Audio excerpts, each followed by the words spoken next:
Well, I tend to take a sort of shifting point of view with regard to that.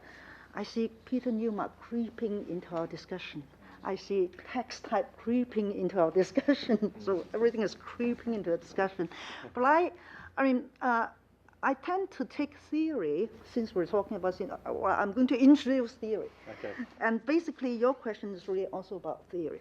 So I tend to take it as a kind of all-purpose scout knife. When I need to do something, then, if I want to peel an orange, then I use it. If I want to use it as a bottle opener, I use it. So I think I just use it. So it depends on the occasion and on the situation. So let me give an example. Just now we talk about text type. But very often what I find is that even when you are translating a particular type of text and you think that it's very clear, there's no problem whatsoever, then you almost always have to shift your position. I'll give an example. I was once in in Shanghai, and we had a conference.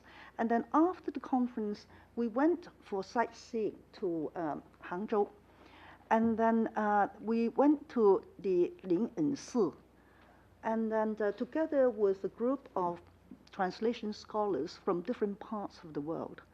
And then I didn't want to join them because I didn't want to turn myself into a tour guide. So I just, look at the scenery by myself. And then my attention was caught by a notice. And it says, 人有情, 草木有情, 情情相连, 两相依. Now, let me declare, that was the first time I saw that sort of notice. I didn't know that this type of notice was everywhere in China.